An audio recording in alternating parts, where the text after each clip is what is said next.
আমরা এখানে রতনপুর এডিসি ভিলেজে আত্মা প্রকল্পে দুটো ডেমনস্ট্রেশন করেছিলাম।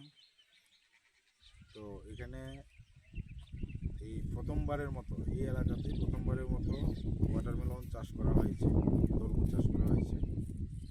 এটা লক্ষ্য রাখা হয়েছিল বারুণী মেলা উপলক্ষে যাতে মার্কেটাইজ করতে পারে, এবং ওনারা করেছেন।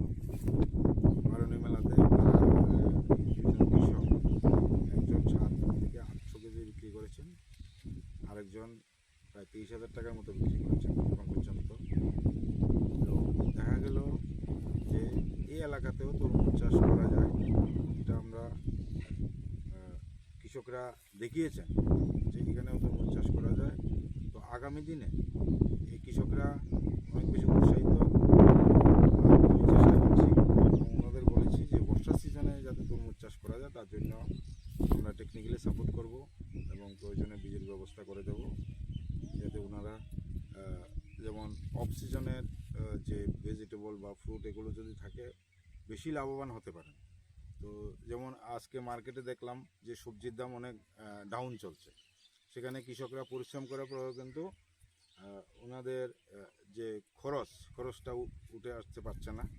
তো সেই জায়গাতে আমরা চেষ্টা করব যে যেটা অফ সিজনে যদি হয় তাহলে মার্কেট ভ্যালুটা বেশি থাকে, এবং আগামী দিনেও ওনারা যাতে সারা বছর ইনকাম করতে পারে তার জন্য আমরা ব্যবস্থা করব এবং টেকনিক্যালি আমরা সাপোর্ট করব। এখানে যে তরমুজ করেছে এখানে ইয়েলো স্টিকি কার্ড আমরা দিয়েছিলাম, দেখা গেছে এগুলোর মধ্যে প্রচুর পরিমাণে পোকা আটকে আছে, যেটা আমরা আগেও দেখিয়েছিলাম যেদিন আমরা ইনস্টলেশন করে দিয়ে গেছি। তো আমরা টেকনিক্যালি আমাদের কাছে যে টেকনোলজিগুলো আছে এগুলো কৃষকের কাছে পৌঁছে দেওয়ার চেষ্টা করব, এবং আমার অন্যান্য কৃষকরা যাতে এটা দেখে উৎসাহিত হয় তার জন্য আমি এবং আমার ফিল্ড স্টাফ এখানে লোকাল তো বলতে উৎসাহিত ঠিকই, কোনো বছর লাগাইছি না, এবছর নতুনভাবে উৎসাহিত হয়েছি। তারা সাহায্য দিছে। কি কি সাহায্য দিয়েছেন? ওই তো কানি প্রতি 4,000 টাকা দিছে, প্লাস মানে ওষুধ, আর তারা হেল্প করছে আমাদের।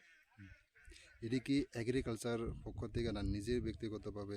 এগ্রিকালচারের পক্ষ থেকে আমরাটা উৎসাহিত করছে, এই কারণে আমরা ফসল করতে পারছি।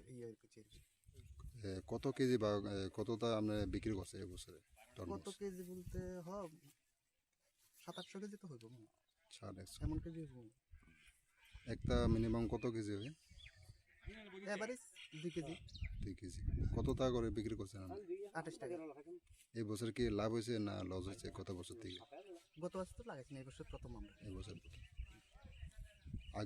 আগামীকালে কি আপনার কাছে কি মনে হয় যে আগামীকালে এই তরমুজ চাষ করে আপনি লাভবান হবে বলে? একবার যাতে দ্বিতীয়বার চেষ্টা করুন। আপনার নাম? সঞ্জয় ভূমি। গ্রামের নাম? এই ওকিপাড়া।